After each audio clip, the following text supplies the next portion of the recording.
Question number 22वां देखिए प्यारे बच्चों। और क्वेश्चन नंबर 22 में ये कहा है कि आयताकार ठोस का विकर्ण 17 सेंटीमीटर है और इसका संपूर्ण पृष्ठ 552 वर्ग सेंटीमीटर है। आयताकार ठोस का विकर्ण 17 सेंटीमीटर है और संपूर्ण पृष्ठ 552 वर्ग सेंटीमीटर है। और हमसे ये पूछा है तीनों भुजाओं का योगफल ज्ञात कीजिए। आयताकार ठोस की तीनों भुजाओं का योगफल ज्ञात कीजिए। तीनों भुजाओं के योगफल का मतलब ये हो गया प्यारे बच्चों, लंबाई जमा चौड़ाई जमा ऊंचाई हमें निकालनी है। तीनों का योगफल कितना होगा, लंबाई जमा चौड़ाई जमा ऊंचाई कितनी आएगी, तीनों को जोड़ने पर कितना आएगा।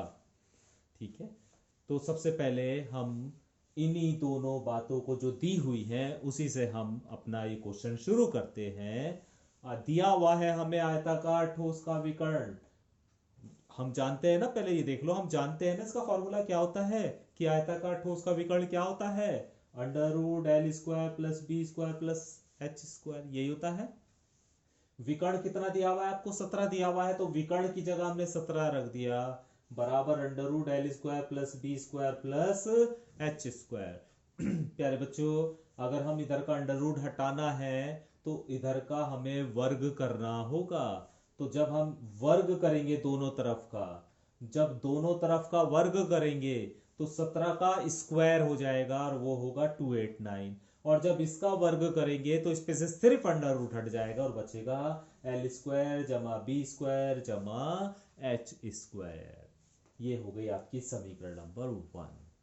ठीक है, दूसरी बात, हमें संपूर्ण पृष्ठ दी हुई है और हम जानते हैं प्यारे बच्चों, संपूर्ण पृष्ठ कितना दिया हुआ है हमें, 552 दिया हुआ है। और संपूर्ण पृष्ठ होता क्या है, 2 लंबाई गुणा चौड़ाई प्लस चौड़ाई गुणा ऊंचाई प्लस ऊंचाई गुणा लंबाई, और ये किसके बराबर दिया हुआ है हमें, 552 के बराबर।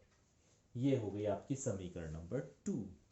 ठीक है, यहाँ तक मेरे मुझे उम्मीद है कि यहाँ तक तो आपको समझ में आ गया होगा। बस हमने फॉर्मूला लिखा और यहाँ पे फॉर्मूला लिखने के बाद 17 के बराबर रखने के बाद इसका दोनों तरफ स्क्वायर कर दिया, तो एल स्क्वायर जमा बी स्क्वायर जमा एच स्क्वायर, क्योंकि अंडर रूट हट जाएगा और इसका स्क्वायर करेंगे तो 289 आ जाएगा। तो ये समीकरण 1 हो गई। और हम जानते हैं संपूर्ण पृष्ठ कितना दिया हुआ है, 552 दिया हुआ है। होता क्या है संपूर्ण पृष्ठ, 2 गुणा लंबाई जमा लंबाई गुणा चौड़ाई प्लस चौड़ाई गुणा ऊंचाई प्लस ऊंचाई गुणा लंबाई, और ये किसके बराबर है, 552 के बराबर। ये समीकरण नंबर 2 हो गई। ठीक है प्यारे बच्चों, एक फॉर्मूला होता है a प्लस बी प्लस सी का होल स्क्वायर का। अब वहां ए बी सी तो मैंने लिखा नहीं, वहां पे लिख दिया मैंने एल जमा बी जमा एच का होल स्क्वायर, क्योंकि हमें लंबाई चौड़ाई और ऊंचाई ज्ञात करनी है। ठीक है, तो मैंने लिख दिया L plus B plus H का होल स्क्वायर। और इसका जो फार्मूला होता है वो ये होता है, एल का स्क्वायर जमा बी का स्क्वायर जमा एच का स्क्वायर जमा 2 LB जमा 2BH जमा 2HL, ये फार्मूला होता है। ठीक है, तो एल स्क्वायर जमा बी स्क्वायर जमा एच स्क्वायर प्लस, इसमें से तीनों में से दो कॉमन ले लीजिए, तीनों में से, इसमें से इसमें से इसमें से दो कॉमन ले लिया तो क्या बचा यहां से, L B plus B H plus H L यहां पर बच गया। ठीक है, अभी प्यारे बच्चों आपको समीकरण नंबर 1 में एल स्क्वायर जमा बी स्क्वायर जमा एच स्क्वायर की वैल्यू 289 पता है। तो आप यहां पर देखिए ध्यान से, इसकी जगह इसकी जगह एल स्क्वायर जमा बी स्क्वायर जमा एच स्क्वायर की जगह 289 रख सकते हैं, क्योंकि एल स्क्वायर जमा बी स्क्वायर जमा एच स्क्वायर की वैल्यू 289 है, तो इसकी जगह 289 रख दिया। ठीक है, प्लस 2 इंटू एल बी जमा बी एच जमा H L, 2 into L B जमा बी एच जमा एच एल, ये किसकी वैल्यू कितनी है, इसकी वैल्यू 252। तो प्यारे बच्चों इसकी जगह 252 रख वो सॉरी 552 रख दिया, इस पूरे की जगह 552 रख दिया और इसकी जगह 289 रख दिया। तो इधर क्या चल रहा है आपका, L plus B plus H का whole square, L plus B plus H का होल स्क्वायर बराबर, इसकी जगह 289 और इसकी जगह 552। तो 289 प्लस 552 दोनों को ऐड करा तो ऐड करने के बाद आया 841। यहां से स्क्वायर को हटा दीजिए तो दूसरी तरफ वर्गमूल लग जाएगा, तो l plus B plus H बराबर आ जाएगा, इसका वर्गमूल जब आप लोगे तो ये 29 आ जाएगा, वर्गमूल आ जाएगा इसका कितना, 29। तो प्यारे बच्चों l का मतलब क्या है, लंबाई, b का मतलब क्या है, चौड़ाई, और h का मतलब क्या है, ऊंचाई, अर्थात तीनों भुजाएं आ गई हमें, तो तीनों कोरों का योगफल, तीनों कोर जुड़ी तो रही है, तो तीनों कोरों का योगफल कितना आ गया, 29 सेंटीमीटर। ठीक है, तो मुझे उम्मीद है ये क्वेश्चन भी आपको समझ में आ गया होगा, अच्छा क्वेश्चन है आपके लिए, है ना, इसकी अच्छे से आप प्रैक्टिस कीजिएगा।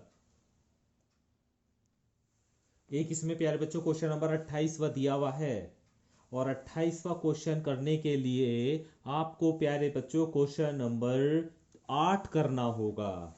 क्वेश्चन नंबर 8 आपको जो कराया जा चुका है बिल्कुल सेम क्वेश्चन नंबर 28वां दिया गया है, बस हमें थोड़ी सी संख्यात्मक वैल्यू चेंज कर दी गई हैं। जैसे 8वें क्वेश्चन में संपूर्ण पृष्ठ 2350 था, यहाँ पर संपूर्ण पृष्ठ 1332 दे दिया गया है। वहां पर भुजाओं में जो अनुपात दिया था 3:4:5 था क्वेश्चन 8 में, अब क्वेश्चन नंबर 28 में 4:5:6 है, बिल्कुल सेम क्वेश्चन यही है। तो क्वेश्चन नंबर 8वां जैसे हमने किया था उसी तरह आप क्वेश्चन नंबर 28वां करेंगे। क्वेश्चन नंबर 16वां जैसे हमने किया था 17वां जो मैंने आपको बताया था, तो क्वेश्चन नंबर 16 की तरह क्वेश्चन नंबर 29वां बिल्कुल सेम है। क्वेश्चन नंबर 16 की तरह क्वेश्चन नंबर 29 बिल्कुल सेम दिया गया है। इस क्वेश्चन को भी आप करने की कोशिश करेंगे। ठीक है, तो प्यारे बच्चों आज हम इतना ही काम करेंगे इसमें।